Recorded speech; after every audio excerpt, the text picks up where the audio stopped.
The last words I said to my mother were completely ordinary. "I'll see you soon, Mom." And 3 weeks later, she was dead.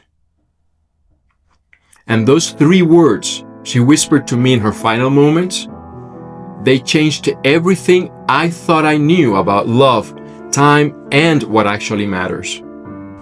If someone you love died today, will you be okay with the last thing you said to them? By the way, I'm Harry Pagancoss, and for over 25 years I've been building businesses, hosting TV, and creating across industries. I've learned how to turn change into opportunity, and I help people navigate big life and career changes. And I am here to help you turn transitions into transformations. But nothing prepared me for this transformation. And this isn't a story about death. It's about the most profound gift I never asked for.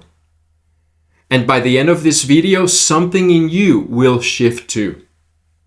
Because what my mother taught me in her final days will change how you see every relationship in your life. And I need to tell you about a dream I had almost exact a year ago. My mom was standing next to my grandmother who'd been gone for years, and in the dream they were not speaking, just standing there in this beautiful golden light. My grandma looked young and happy, but my mom, she looked peaceful in a way that I hadn't seen in decades. She didn't speak in the dream.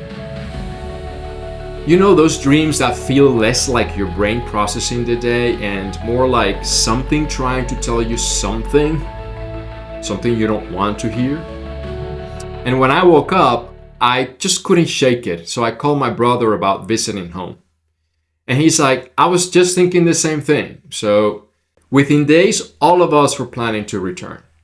It felt spontaneous, but families have this collective intuition sometimes, this shared knowing that something needs attention. The weekend before we arrived, my mom fell. "She's in the hospital," my sister texted. "They're running tests." And I told myself it was probably nothing, just a fall. You know, it happens to older people all the time. But that voice we all have, the one that knows things our mind isn't ready to accept, it was screaming.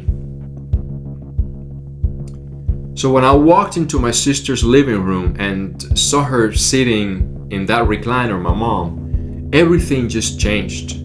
She looked fragile in a way that told me something was fundamentally wrong. Not just older, but fragile like tissue paper. But it was her eyes that got me. They looked smaller, like someone had turned down her volume. This wasn't the woman I knew. My mom had always carried herself like perfume in the air. She could walk into any room and command attention without saying a word. Her laugh was infectious, her presence magnetic. Even when she was being difficult, and she could be incredibly difficult, there was something undeniably captivating about her. But sitting in that chair, she just looked diminished. The next day's appointment would reveal something that would shatter everything I thought I knew about time. The waiting room smelled like disinfectant and anxiety. The doctor called us in. His expression was carefully neutral, professional, but the kind of face doctors practice in medical school. "The scans show dark spots in her brain," he said. Metastatic cancer, the breast cancer we thought she'd beaten years ago, had quietly set up shop in her brain. I watched her face as he spoke. She nodded politely, but not fully understanding, because my family had been protecting her from the truth.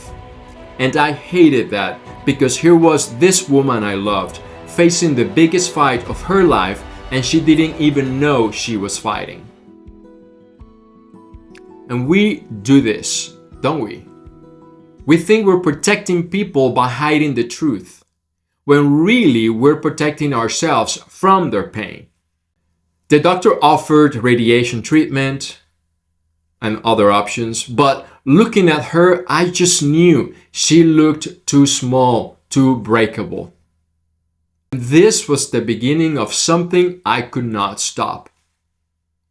And this was my first transformation, from the son who visited occasionally to the son who could see what was really happening. Sometimes transformation begins not with action, but with the courage to see it clearly. What happened next would test everything I thought I knew about myself. Everything moved so fast after that. I became her caregiver overnight. My sister, who'd been my mom's main support for years, looked at me with tears streaming down her face. I just can't do this. I thought I could, but I can't, and I don't want to. So suddenly I was the point person, making decisions no one wanted to make, visiting care facilities that smelled like disinfectant and despair, meeting hospice teams who spoke with gentle voices about comfort care and dignity. So what's her prognosis? I asked the doctor. He paused and he said, with aggressive treatment, maybe 6 months, without less, I'm not sure. Every choice felt enormous because I knew each one was shaping her final days. And I wasn't home. I was living out of hotels, eating takeout, my entire life reduced to a suitcase and a rental car. There were nights I sat in that hotel room and I just broke down. Not just from sadness, but from the crushing weight of being the one making choices about someone else's final chapter. And here's something that haunts me. I had resources. I could choose the best facility, hire extra care, be present every day. But walking those hallways, I saw so many people alone. Families who couldn't visit, residents who had not had a visitor in months. And I realized how many people face this journey without choices, without presence, without someone fighting for them. And it made every moment with her feel even more precious. And it made me realize this isn't just about my mom. It's about all of us and how we show up for each other while we can. Life throws us into roles we never auditioned for. Suddenly, we're making decisions that will haunt us forever. But somewhere in the middle of it all, I realized something. I couldn't just visit and leave. I could feel it in my bones. She didn't have much time. And that's when I learned something about love I never understood before. And it's not just a feeling you carry around. It's a choice you make every day, especially when everything else is falling apart. Love is what you do when convenience runs out. This was my second transformation. From visitor to inhabitant of someone else's dying.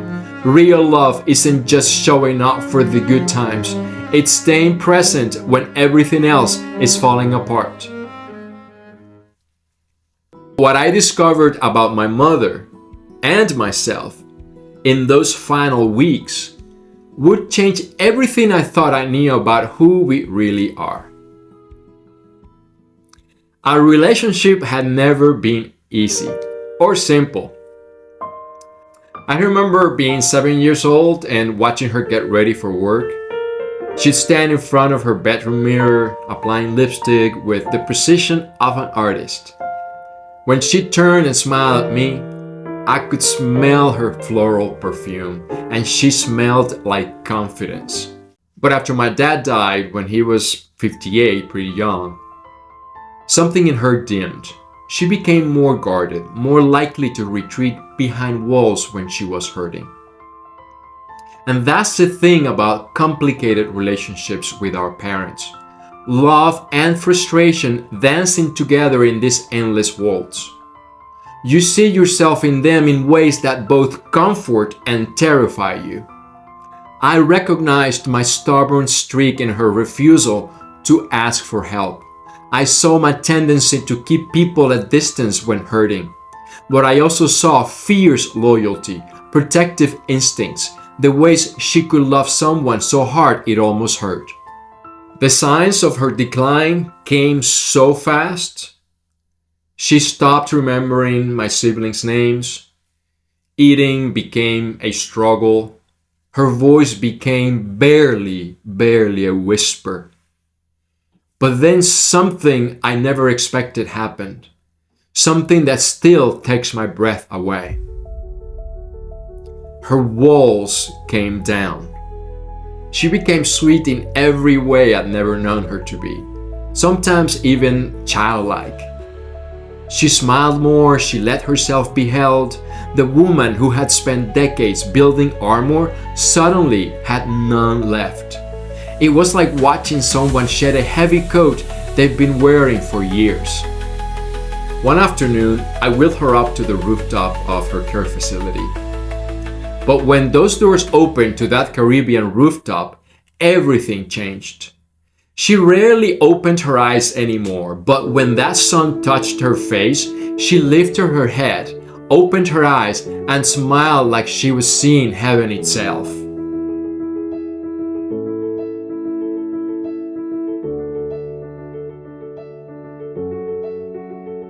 "So beautiful," she whispered. And it was magic, pure and simple, the kind of moment that stops time and makes you believe in something bigger than yourself. We'd return there often, under the warm sun, sometimes under the gentle moon. Those moments felt sacred, like the universe was giving us this gift of pure presence in the middle of all that loss. Sometimes people become most themselves when they're losing everything else. Her illness didn't just take things away, it revealed the gentle soul who had always been there, buried under all of that armor we built to survive. This was my third transformation, discovering that loss doesn't just abstract from a person. Sometimes it reveals who they really were all along. But there was another transformation happening, one I never saw coming. In those days, I experienced a transformation as a man, as a son, and it was intense, almost violent, because it happened so fast. I learned I could be strong and gentle at the same time, that masculinity isn't about avoiding emotions, it's about being present with them, even when they threaten to break you open. There were moments I wanted to run, to get on a plane and go back to my normal life, back to the comfortable distance I'd maintained for years.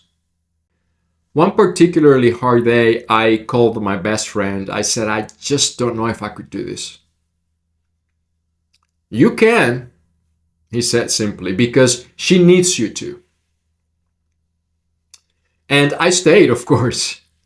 And in staying, I discovered parts of myself I never knew existed. I found I could feed someone with infinite patience. I could sit in silence without needing to fill it with words. I could hold space for someone else's pain without trying to fix it.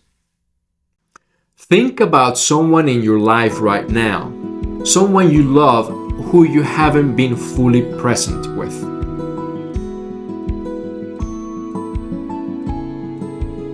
But nothing could have prepared me for what would happen in her final days. And the three words that changed everything.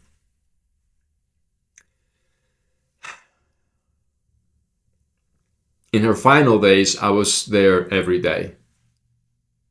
I fed her when she could still eat, tiny spoonfuls of soup, of cream.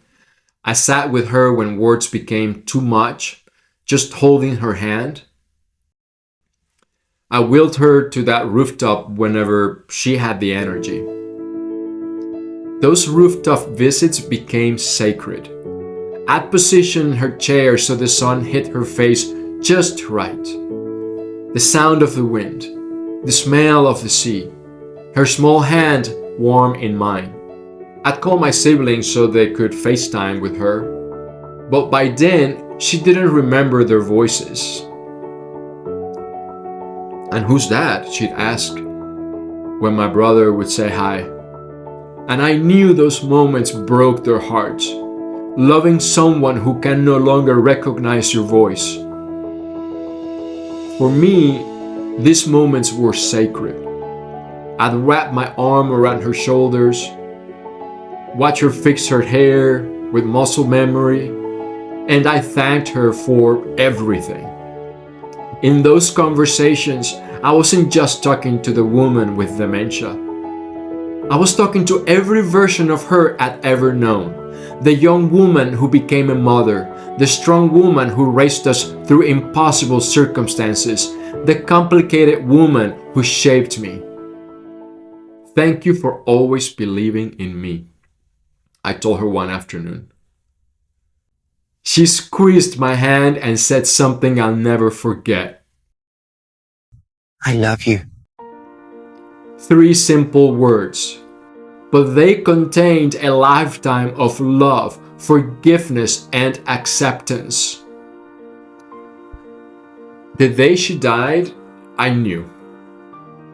Something in my body, just walking from the hotel, my chest was so tight, I was so anxious. That deep knowing that today was different. When I arrived, she was weak, not eating. The nurse caught my eye and shook her head slightly and was like, "I don't know what to do." Her breathing had changed, and I sat beside her, just took her hand, and it felt so small, like holding a bird. Around 6 p.m., her breathing grew shallow. We gathered around her bed. I kissed her forehead, and it felt cool and smooth. And I said to her, "It's okay. You can go. I love you. And we are gonna be okay. We're here with you." And she did. Quietly. Gently. Like she was just stepping from one room into another. There was no panic, no dramatic scene, just peace. Holding hands in the same space. Her last breath was barely a whisper. Then stillness and then pure silence. And this was my final transformation. Learning that death, when met with love and presence, isn't just an ending. It's also a completion, a gift passed from one generation to the next. After she died, I felt relief for her because her suffering was over. But something in me had shifted long before she took her last breath. Any old wounds, resentments, old stories about who we were to each other, they all dissolved the moment I started caring for her. In the end, transformation happened on every level. My mother transformed from complicated and guarded to gentle and open. My family learned to support each other through the unthinkable. And I transformed from a son who loved from a distance into someone who learned to love without conditions. But here's what you need to understand. Transformation doesn't require death. It requires presence. It requires the courage to see clearly, to love fully, and to act while you still can. So, let me ask you again. If someone you love were to die today, would you be okay with the last thing you said to them? If the answer is no, you have work to do. And the beautiful thing is that you can start right now. Think of someone you know who you haven't been fully present with. Someone you've been meaning to call, to visit, to have that conversation. Don't wait for a crisis to transform your relationships. Don't wait for another diagnosis to transform your priorities. Don't wait for a funeral to transform your understanding of what matters. Transform now, while you can, while they can, while there's still time.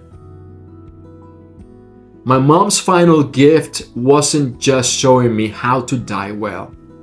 It was showing me how to live fully, love completely, and be present for the sacred ordinariness of being human. That gift is available to you too, right now. But the only question is, will you take it? And I want to hear from you. In the comments below, tell me, who is someone in your life you've been taking for granted? What conversation have you been avoiding? What would change if you knew you only had limited time with them? Share your personal story. Your transformation might be exactly what someone else needs to hear today. And if this story moved you, please share it, because the greatest gift we can give each other is the reminder that time is precious, that love is everything, and transformation is always possible. Almost a year ago, I was living one life. Today, I'm living another, not because of death, but because of love. Not because of loss, but because of presence. The gift is still giving. What gift is waiting for you?